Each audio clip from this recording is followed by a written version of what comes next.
Okay, now we're gonna. He just hit the broadcast. Okay, all right. Just a little minor technical difficulty, guys. Tonight, we apologize for the little delay with the opening coming up, but we're here. Okay, all right.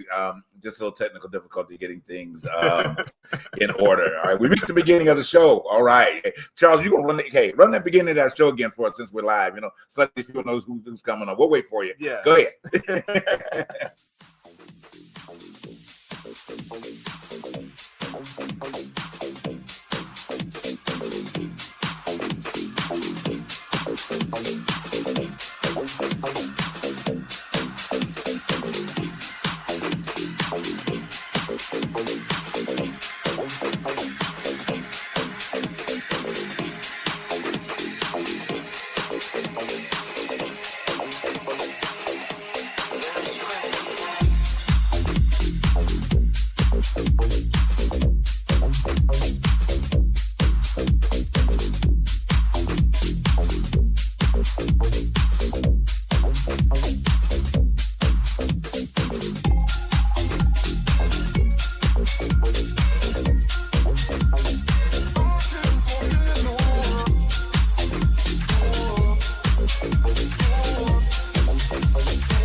All right, yes, and we are back again, guys.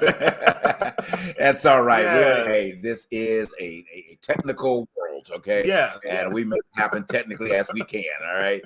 But anyway, we had a little situation trying to bring the live back. So we just wanted to let you guys know what it was going on tonight, who our wonderful guest was, and all those wonderful things. So you guys got to refresh you. So you got to double open it. Right.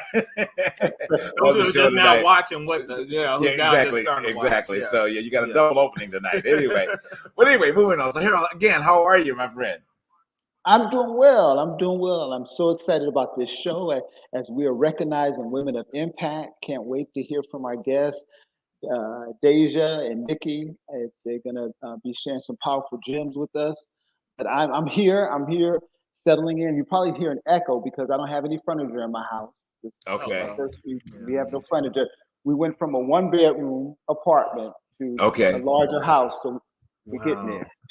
That's all right. The blessing is there. See, now you can sing Diana Ross's song. It's my house, and I live in it. And all she mentioned about was the welcome mat at the door. So hey, you know. Right. So that's good. I am so glad that. I'm so glad for you. You know, in terms of the opportunity to be able to prosper like that. You know, like I've been kiddingly seriously teaching about being a mansion. That's all right. It's a mansion. Go turn into a mansion. Well, you know what? I'm just happy to have a garage. It's just nice to be able to press a button and be able to drive in my own garage. Now see there? Okay, now that's good. That's a blessing. Is this not your first home? Is it?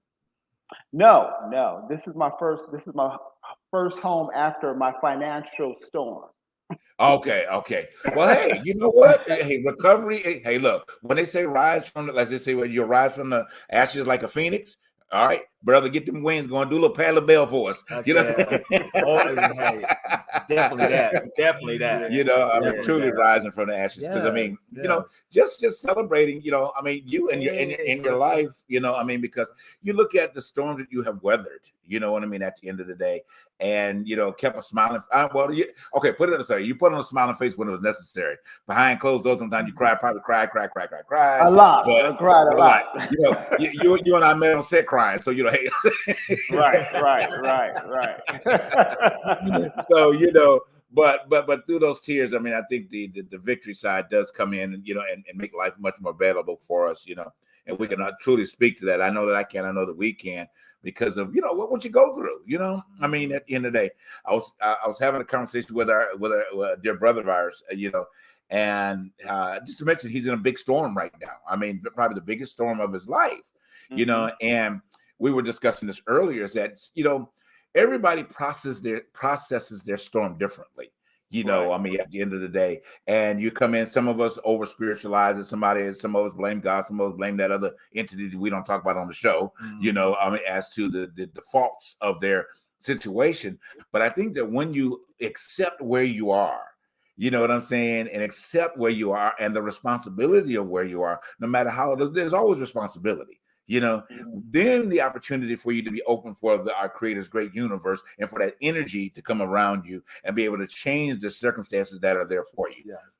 Because a lot of people start coming in your pathway. You begin to receive healing in your body, which you can truly speak to that, Harold, and allowing yourself to remove from the stress and the worries and things like that, that will impact your life, impact you, your health wise and things like that, a lot of people think that because they have a relationship, quote unquote, with our Creator, that they never can go through nothing. Well, you probably went through more, in the defining of that, and it's okay. It really is, but you have to go to a point to saying that it is okay. I mean, you have to get to that point. Maybe you can speak to that a little bit more, Harold. No, and you know what A Course in Miracles, they say, if you knew who walked beside you on this path we call life, you would never be afraid. Sometimes we just get overwhelmed because we forget that there is something greater than all of us that is with us and within us, even during those dark times, even in those difficult times when you want to give up.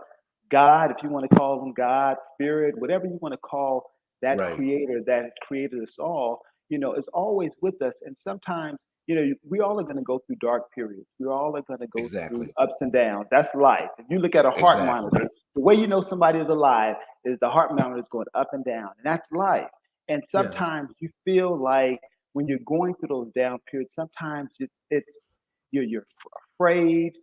You don't oftentimes see a way. But here's what I know is that you've never not made it. And that's what has kept me, even during those difficult times when I wanted to give up, when I lost everything and I wanted to give up, I had to remind myself that I've never not made it, and that all of these setbacks they're temporary. They're temporary. Right, exactly. And everything is really working for our good. And sometimes we forget that. And so when I decided to move here to Charlotte 2 years ago, I didn't know what I was coming to Charlotte for. I didn't have any opportunities. I didn't have a business. Okay. So I got the smallest apartment that me and my son could fit in, and I just got still. And as I got still, I started to remember my dreams and remember my purpose. And I think a lot of times when we're going through struggles, we forget our purpose, we forget our dreams. And it was in stillness that this business that allowed me to get this house was birthed. And I started that business at 52. I didn't know what I was doing, but I just followed my dream. And so I just want to encourage anybody who's going through a difficult time, who may think that they are too old, it's too late. I just want you to know that it's not too late. And as long as you have breath in your body, you have purpose. And so that's right. This house is just a manifestation of that, and not giving up. Wow, that's so enriching. I mean, look, you had the word for the night already, brother. But it's out of that truth and honesty, and Darlene and I talk about this all the time. And then, on our private side, what our aspirations are, as far as out here in LA, but I put a mandate on those aspirations. You know what I'm saying? What they are to be. I've declared what's going to happen on my 65th birthday. Which is about 30 years from now. Right. But every test is our testimony. Yes. Right. And that's the one thing that for all of us who are going through struggle and who are going through whatever that we are going through that is giving us some type of resistance, that's just a test. And like you say, life is what it is what we make it. We all have a purpose. That's true. Absolutely. So it's just, and that's right now in this season, people are still going through some form of mental illness. Yes. We're still talking about this right now that, COVID and everything is still out there, but it's just not being talked about on the TV as much as it was last year. But that is now the new situation right now, mental illness. Yes, it is. And on top of that, that's part of the struggle. But I mean, it's just that these types of situations and financial issues that are now going on along after, now the gas is going up. That's another situation right there in itself.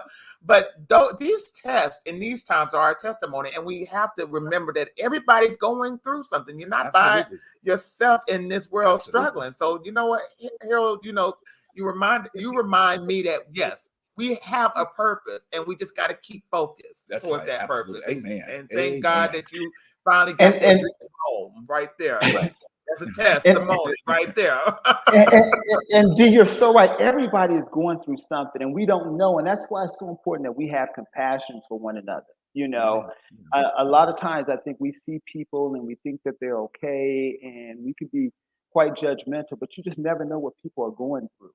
And a lot of people are suffering in silence. That's so true. Recently we've been seeing, this all of these suicides, and folks, are doing things to harm themselves. And it's because people are suffering in silence and not speaking up.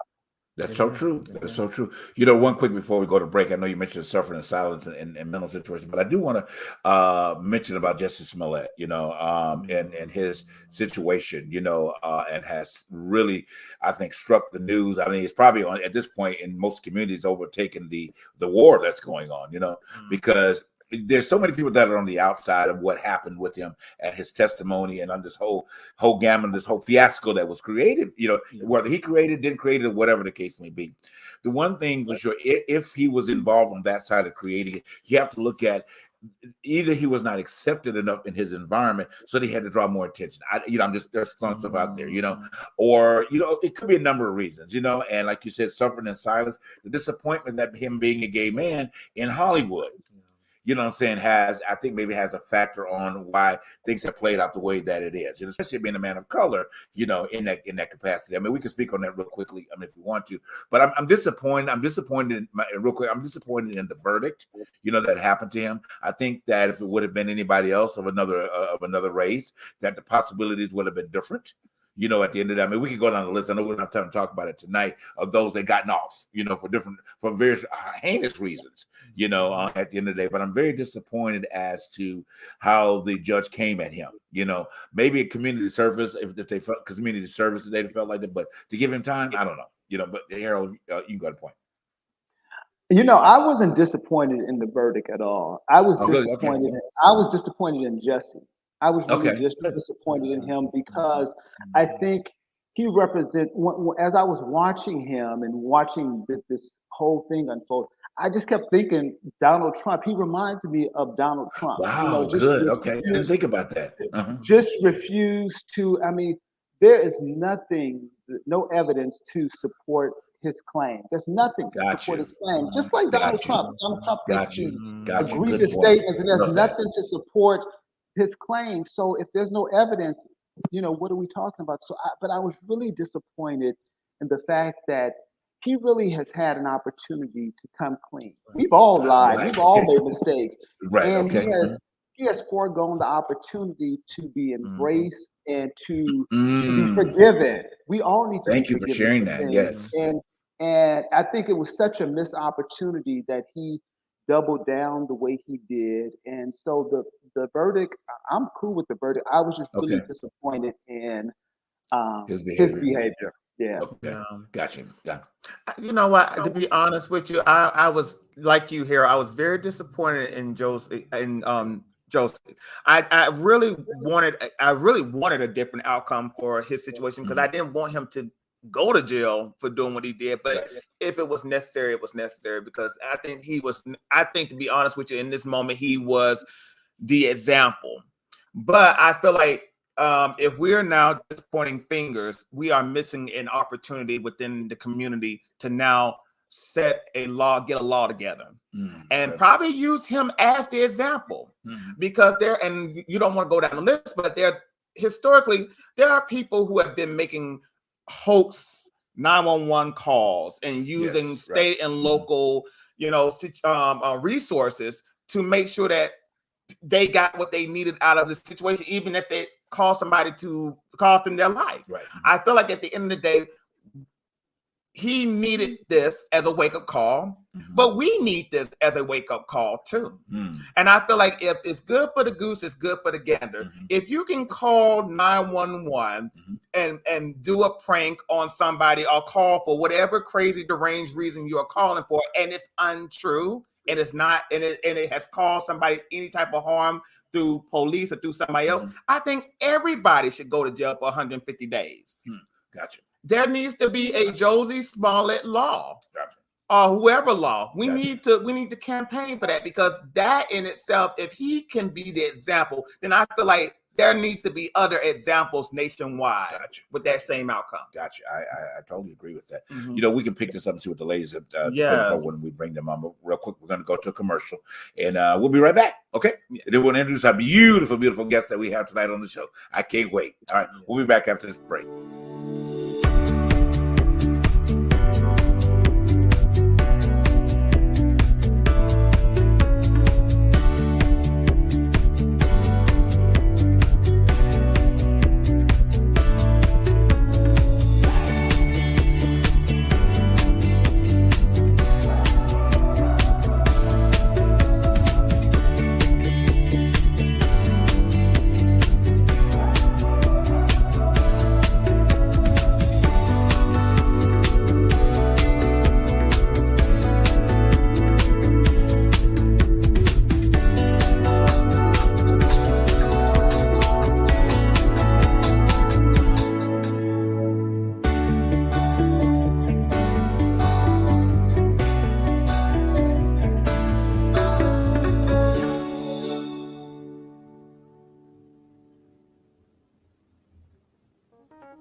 All right, and we're back.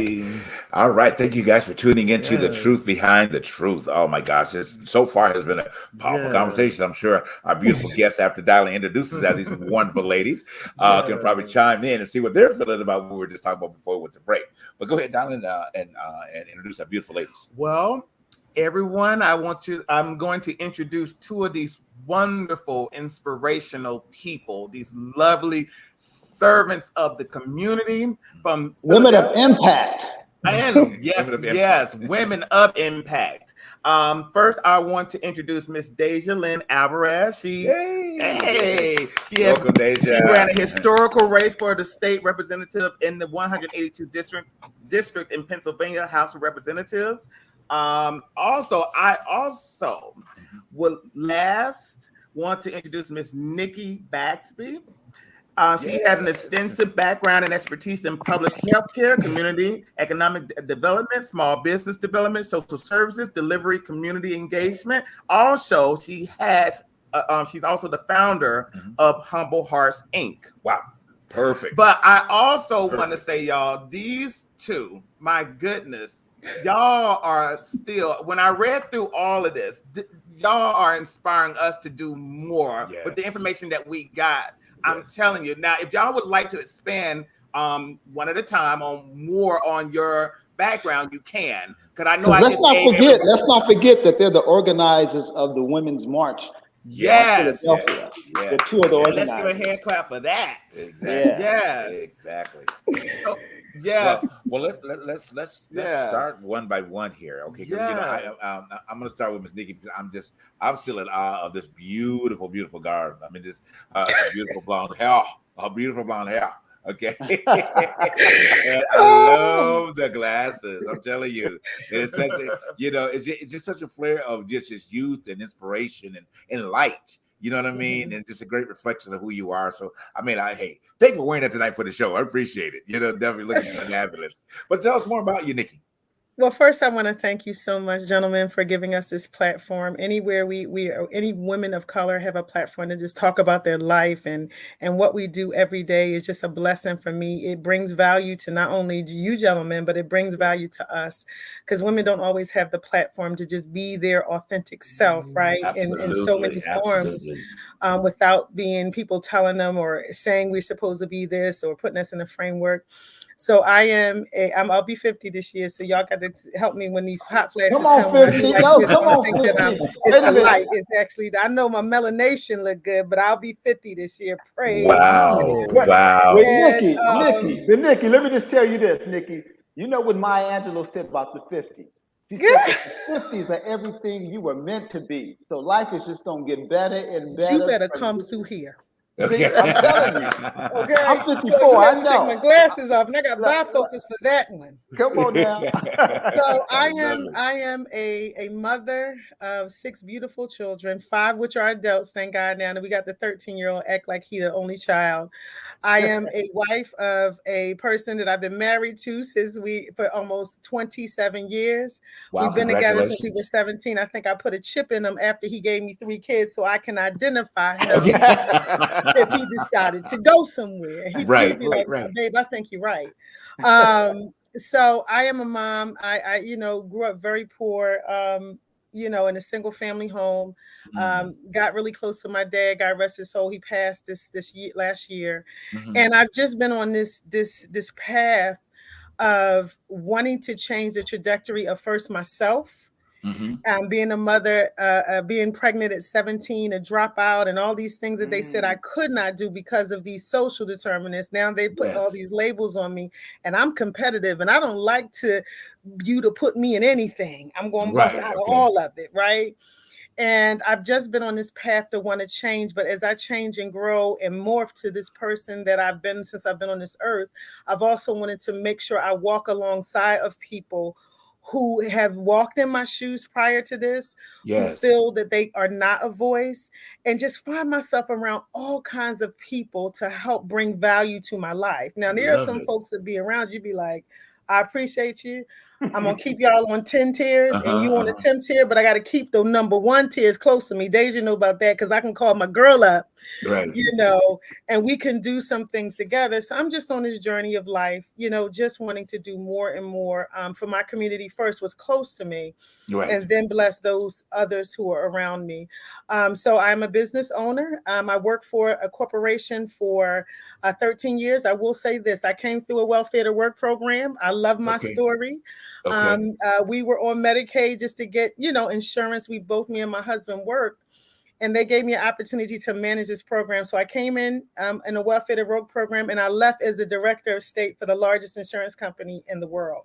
Wow. So when people put you on a journey and give you the opportunity, we can be our biggest barriers, or we can be our greatest fans, right, for our life.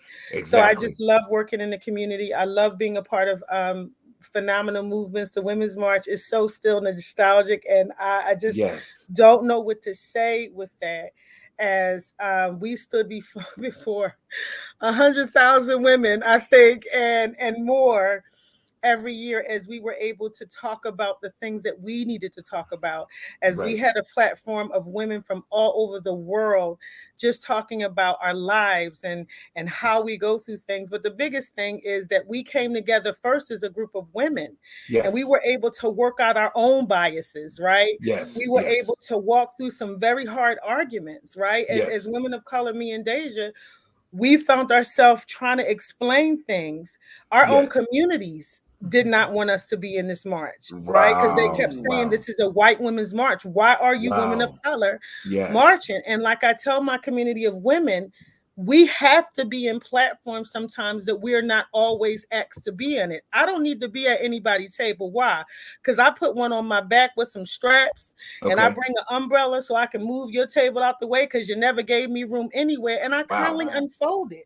Right, and we'll put an umbrella up to give you some shade if you keep talking. So we had to make sure that we were able to look into a very hard issue that our country was facing, and finally create a platform that honestly, historically, 100 years ago, when all this suffrage movement was going on, that we weren't at that table either. But the fact is, these women were able to open it up for us, and we were now able to stand in our present and start showing the world who we are as women, and start being able to be a voice for our entire communities as a whole. And then was able to kind of break down the communities that are close to us as we had this platform. So I can go on. I'm just somebody who loves serving. I'm just somebody who wants to be that voice for many.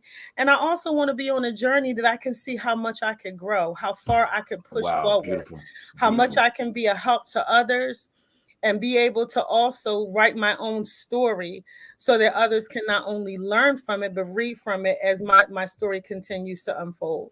Wow. You know what? That was a mouthful. I love it. I just want to give you a little bit. I know, that's right. That's okay. Miss Deja, tell us a beautiful, the same essence of beauty, great smile. You know, we'd love to have you here tonight. So, Miss Deja, take the floor and let us know about you, darling. I don't know. Nikki said a mouthful. Nikki usually does, but she said a mouthful. So I come from, first, I'm a very proud Latina trans woman. Oh, wow. Congratulations. Yes. That is not something that someone like myself could always stand up and say, right? That I am a proud trans woman. Okay.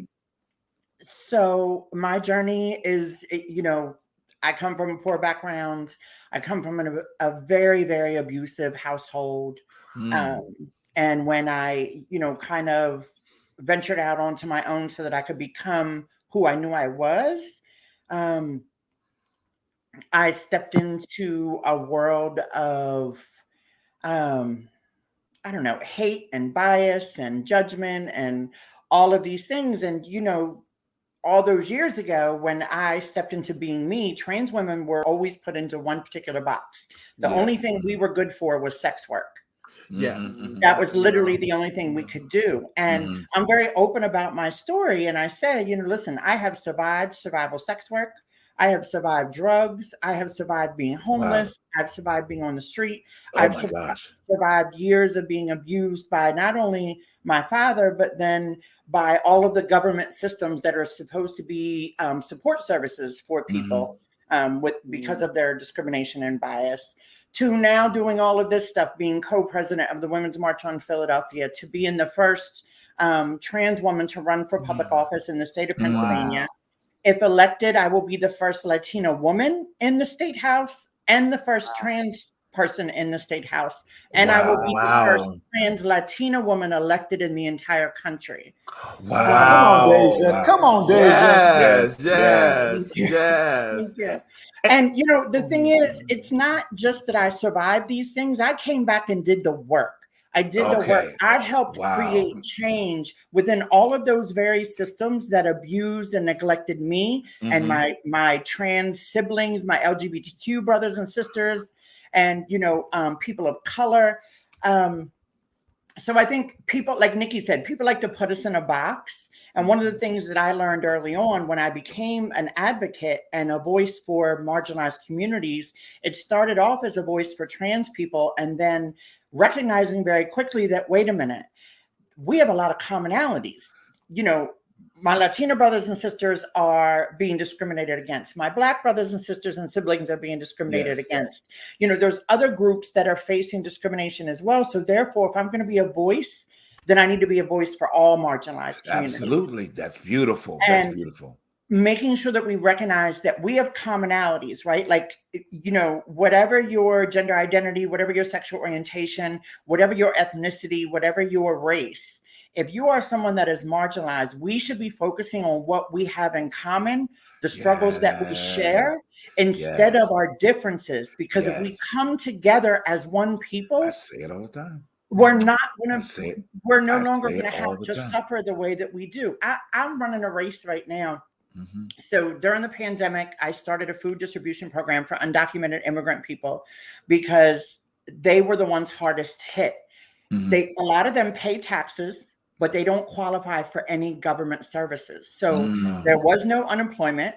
A lot of them, you know, they lost their jobs. They had no way to feed their families. So I started a food program that through the height of the pandemic was feeding 1,000 families a week. Oh my gosh. Wow. I have helped create new policies and directives within the Philadelphia Police Department, with the city of Philadelphia, in the district attorney's office. And even now, as a trans woman, with having the resume that I have, I am still asked to prove more so than my 3 male counterparts that are running. Their resume is this big. Mine is this big. Exactly. And I'm still told that I'm not qualified. And they're not, because they're not willing to look at the work I've done. They hear my story about what I've survived and they stay there rather than look at, you know, the progress that I've made. And like Nikki said, when we came together in the Women's March, it was, we took a lot of flack because there were a lot of people that were putting out statements that, oh, it's a white women's march. Oh, there's no trans representation. Oh, there's no women of color. And me and Nikki and our sister Salima would be sitting there looking at each other like, wait a minute, I'm the co-president. I'm like one of the most recognized trans voices on the East Coast. And they're saying there's no trans representation in the trans march. There's Nikki and Salima, both super strong Black women. And they're saying that there's no women of color representation. So we're in this place where I feel as though people are not paying attention to facts. People want to hear themselves talk. People want their own narrative. Exactly. Yes. They want to run with their own narrative. They don't want to take the time to look at what's actually happening. And, you know, it's kind of... It's really sad that in 2022, that right now it is literally my life on the line, as that's what's being used by Republicans against Democrats in order for Republicans to win elections. They're trying to create legislation that makes it illegal for me to even exist. That's right. And that's right. The fact of the matter is, we've never had equality. There is no federal bill that protects trans people. So they're trying to actually write legislation that makes it illegal. So I think, you know, since this country's founding, we've seen what happens when we elect mediocre white men to office. Right. Well, that's been the age-old problem since the Constitution's been around, you know. Harold, go ahead. No, I was going to ask Deja. I saw an interview with you, and I thought you said that the suicide rate for trans individuals, did you say it was 50%? It is almost at 50%. Wow. Yes. But I also want to, with the situation that's going on in Florida, they said the gay bill, and then you have the situation in Pennsylvania. In Texas. It's Texas. But I think there's also a bill in Pennsylvania where they're now suing parents with trans children going out of state with these archaic laws that are now coming back into the fray of in our lifetime, because you would think in 2022, this type of mindset would have been way back in the early 90s and 80s. How do you feel about these laws, these archaic laws that are now putting a hindrance on the younger generation in these places of Florida, Texas, and Pennsylvania? How do you feel as a trans person, and how are you now in your own way combating that? Is there any organizations combating that? So I feel like representation matters, right? And I think that, it obviously makes me angry, but when I get angry, it makes me stronger. When I get stronger, it makes me want to fight harder. And the harder you make me want to fight, the harder I'm going to fight. And I'm not somebody that backs down. I'm not somebody that's afraid to be myself. I'm not somebody that's afraid to tell the truth. And a lot of people are not prepared for that. Right. And so I think that we need more folks like me to get into places like the state houses and into the Senate, and that these young trans people have some hope, so they can see somebody like themselves reflected, like some of these beautiful trans women that are on television and doing movies and stuff now, for these young kids to be able to see themselves in somebody that's doing something great we have to give them some hope when it's literally their lives that are on the line. Perfect. We're going to go to a quick break real quick, and then we can pick this up. And Nikki, if we got a few more points during the break, we can bring that up and finish up from there. We'll have a quick break. We'll be right back, guys. Yeah.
All right, and we're back talking to these beautiful ladies about the Women's March and what's going on in Philly. I mean, I've been so inspired. I'm telling you, ladies. I mean, just hearing your life stories and the combination of this is why you're in place the way you are. Because it takes somebody that's unafraid, not afraid, and unapologetic as to moving their life forward. And I think just saying that we're unapologetic. I think that word gets kind of thrown around a lot these days. It's like the catchphrase, but there are reasons to be unapologetic. Nikki, you have a reason to be unapologetic. Not so much in the sense where most people throw it out there, I mean, Daisy, you have the reason for not being apologetic for what you are, because your life stories make that happen for you. Not because you got a new look or a new attitude. You know what I'm saying? Your attitude reflects where you come from, and it is so powerful. You know what I mean? At the end of the instant, a rightful attitude. Yeah. It's not an attitude of shame. It's not an attitude, but you have found a way to build a bridge. And I'm saying that bridge, build mountains, around those things that have been so beautiful about your lives. I'm giving you guys a hand. I am just so impressed. Giving you your flowers. Giving you your flowers. Definitely. Go ahead, and you know what I appreciate most is really your transparency, because sometimes people will see where you are now and they don't know your story. They don't know that, Nikki, you had a child at 17 and all of the things you had to overcome. Yes. They don't know the abuse and the discrimination that you faced days growing up, even at the hands of your dad. So, Nikki, I wanted to ask you, how did you do it?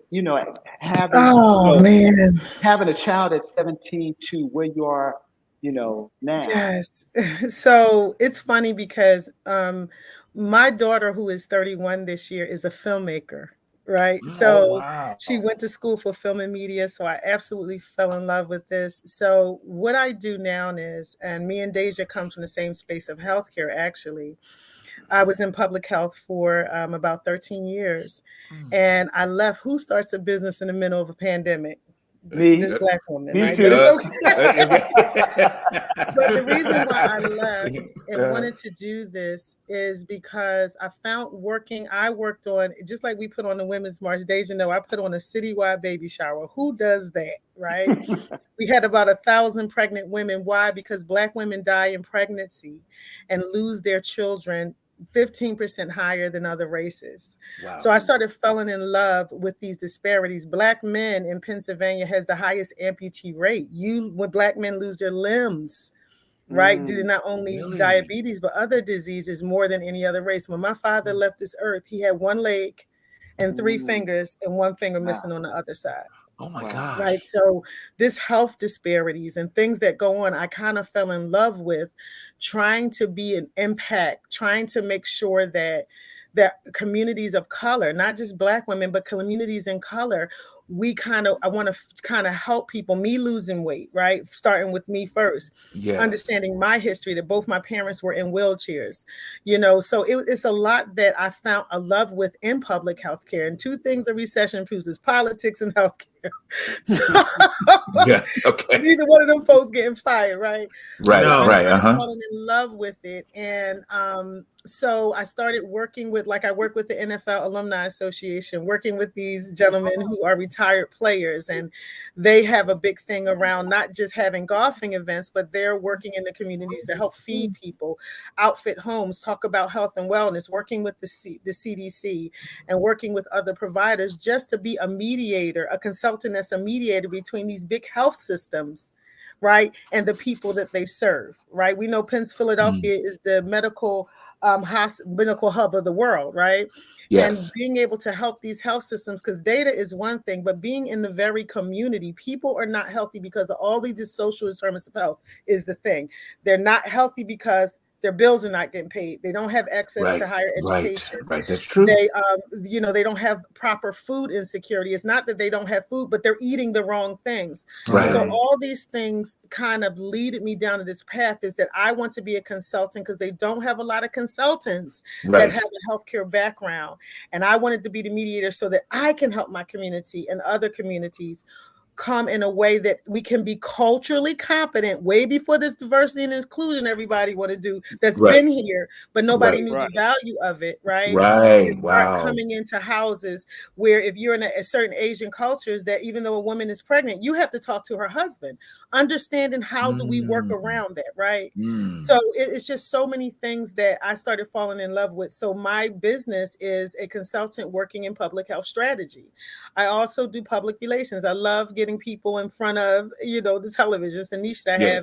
And I help cast people a little bit. I fell in love with it because my daughter has a film company, right? So being able to just be in places and spaces where I can stand up and not only do the work and understanding all this stuff behind it, but I can be in the community serving in a way that I can help, I can lead and guide, and I can be a voice in whether we're on a block and out here, because every year I take care of about 3,000 children and family during the holiday season, or whether or not I'm in a corporate space where these RFPs that all these, historically white companies have been getting, and be in this place to say, I'm going to stand up.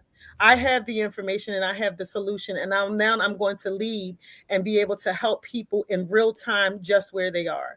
So that's some of the stuff that I do, and I absolutely love doing. And hopefully, as I move forward, people will continue to see the value. If they don't, I don't care. I'm going to find my way in there anyway. Absolutely, love it. Consistently see the value in helping communities and being a mediator and being a voice, so that we can help improve our health.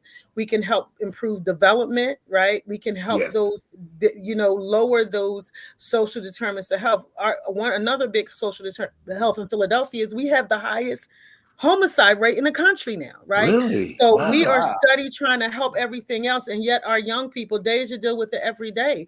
Our young people are being murdered on the street. Why? We want to run and say, let's lock them up, lock them up. Listen, there's camaraderie in the street, but there is no loyalty. We have to find that we're not just snatching them, locking them up, but what are these kids going through? Wow. What can we do? Because there's a barter system. Can I show them a skill set? You've been selling drugs for let's sit down and write this resume. Oh, you know how to sell things, right?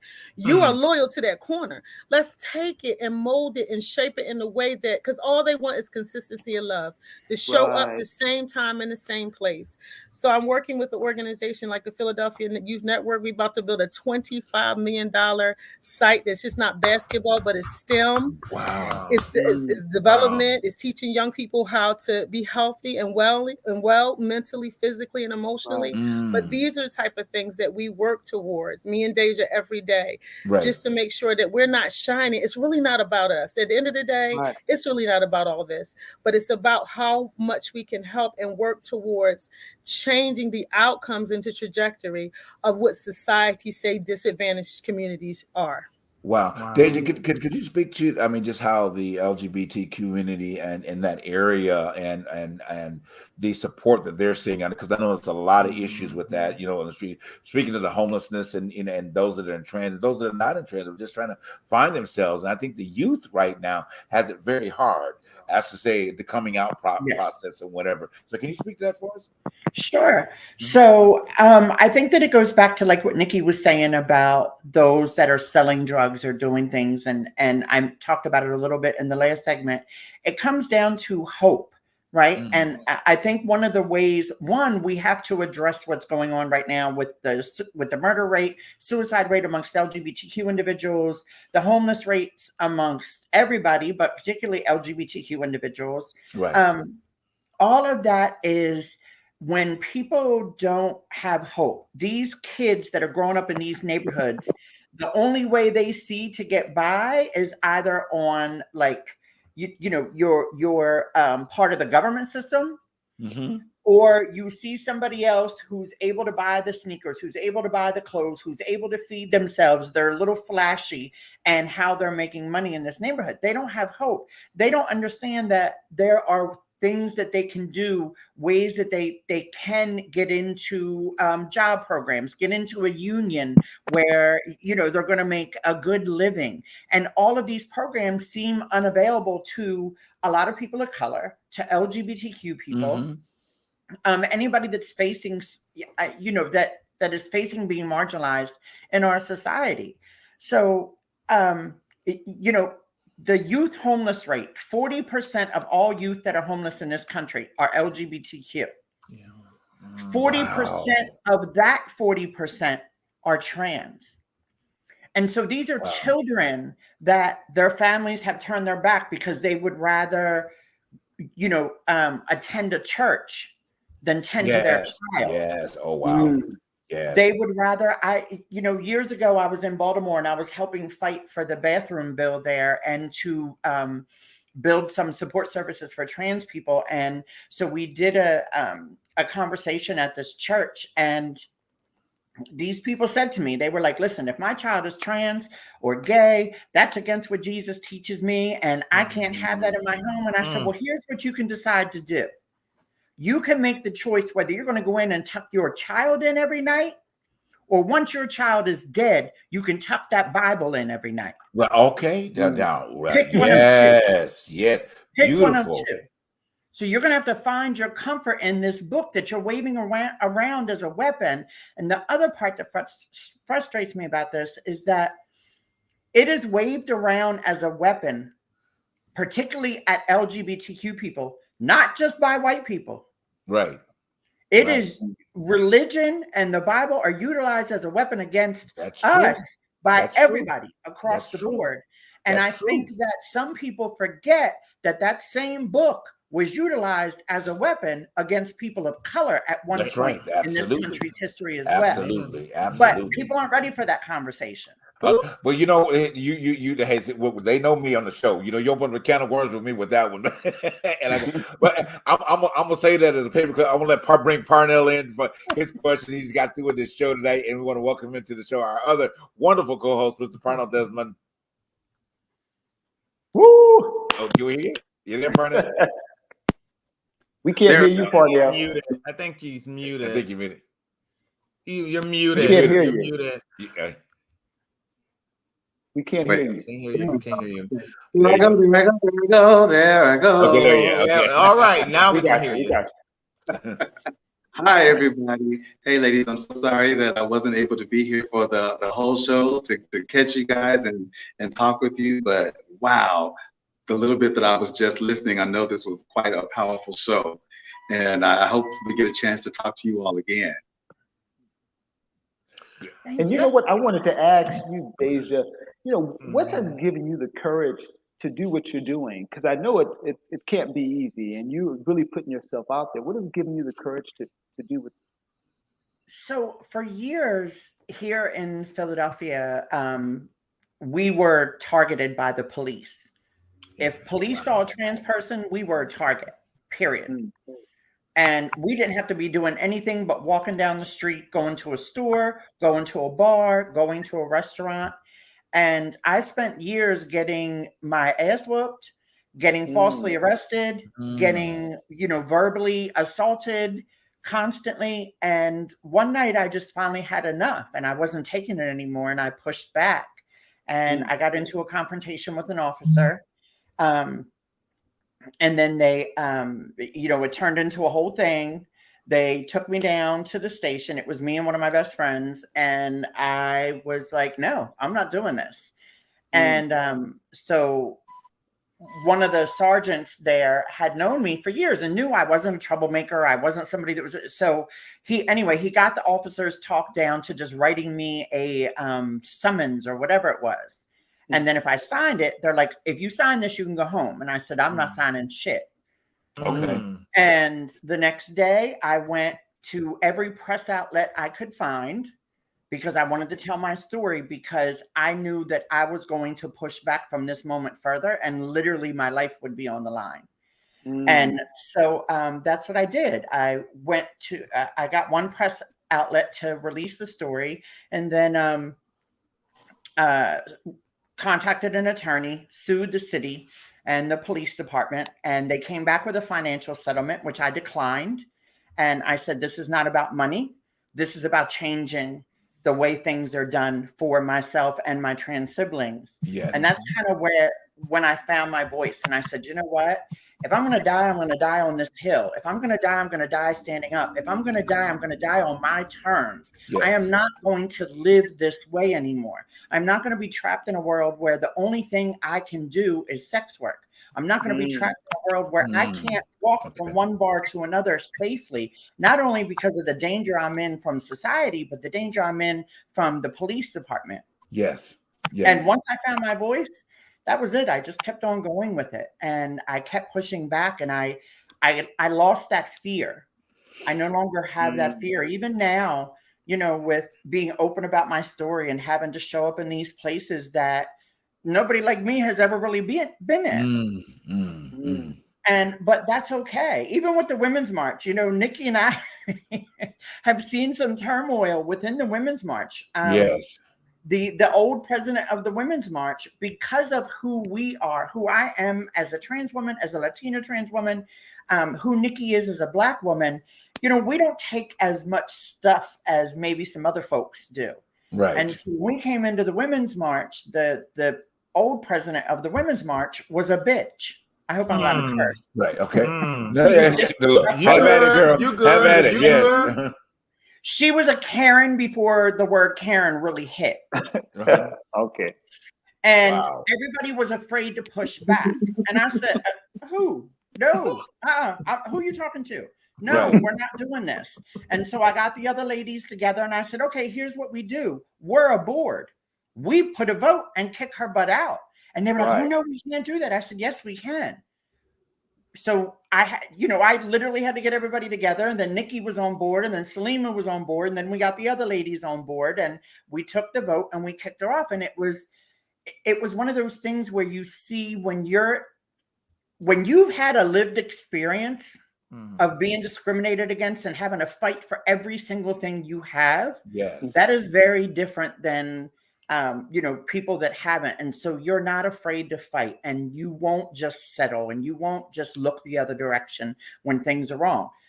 That's not always the most politically astute way to be, but I don't know how to be anybody other than me. And I think that it's time, honestly, that we have more people that are really authentic and have a different life experience than what we traditionally see in politics and in all spaces. Let me ask you this question, Deja. And I heard this, and when you were talking about the leader of the women's movement, I wanted to go back to what y'all both said from the very beginning about the march, where it was marketed as a I don't think it was marketed, but I think people had a disgruntled against it as being a white movement. In any type of agenda or any type of policy that is pushed, do you find it disheartening as a trans woman of color or a woman of color to see only white faces marketed towards a demographic who don't believe or don't even believe that certain communities should have rights to get that vote or to get that commonality?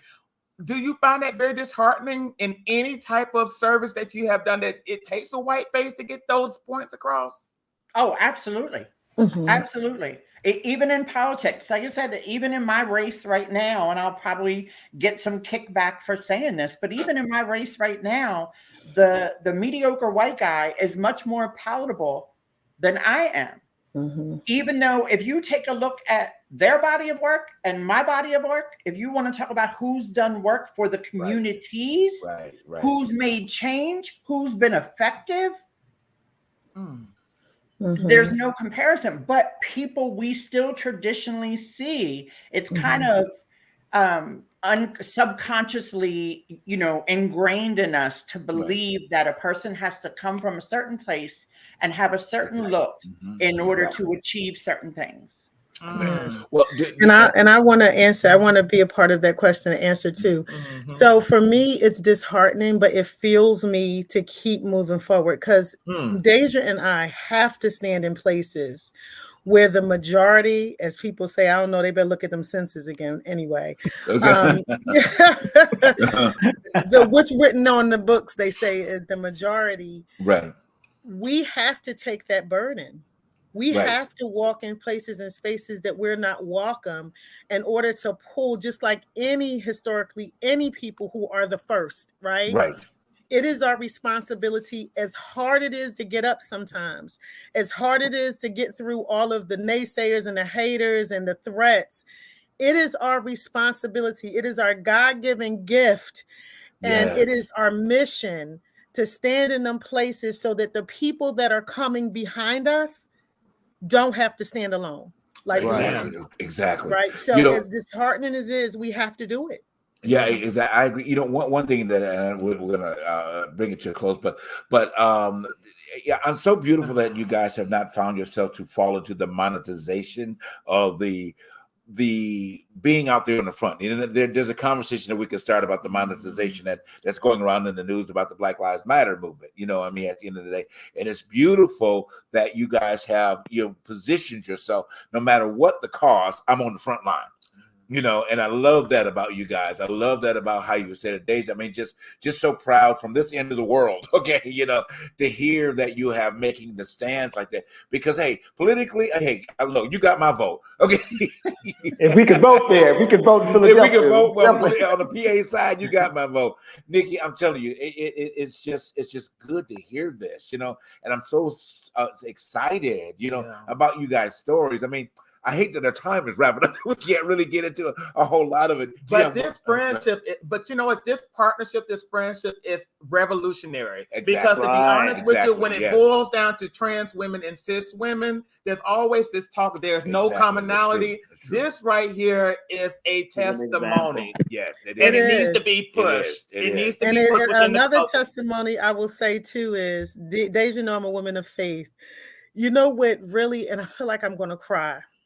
She said something to me at the Women's March that really blessed my heart. She said, Nikki, I was going to give up on people who are in faith. I was going to give up on them. And she said, you gave me hope. Wow. Right? Because we pray together, don't we, Deja? Yes.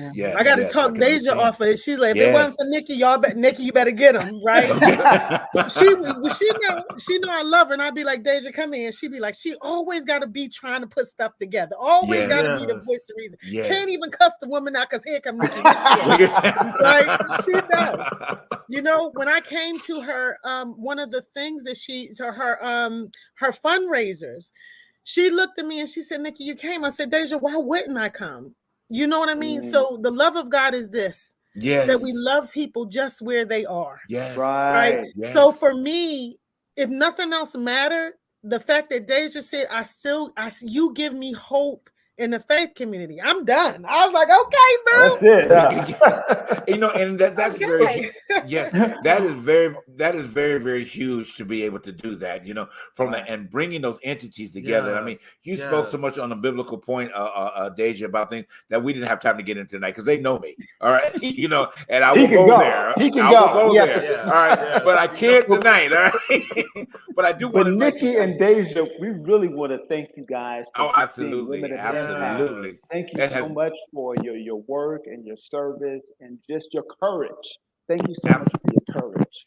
Absolutely. Thank you so much. Thank you guys. I mean, we really want to have you guys back. I mean, we will get you back so we can dig I wanted to make sure Deja was here. I'm behind the scenes, right? Okay. Carol talked me into this. Right? When she heard me, I'm literally behind the scenes. I just want to see my sister shine. But if y'all need me to say a few words, it's fine. But I'm just honored for this platform. I just love you all. I thank you for giving people the opportunity to continue to do this.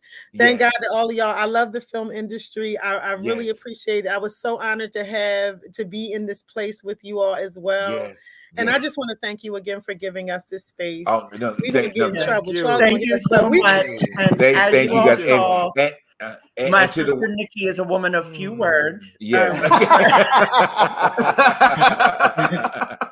And happy early birthday, Nikki. Enjoy your 50. Yes. Yes, happy birthday. Happy birthday, definitely. But we do want to say this is an example of what the true essence of women history has to be. You know what I'm saying? It has to be. You guys are making a mark in history. I mean, at the end of the day, beautiful, beautiful night. Please come back. Please come back. All right.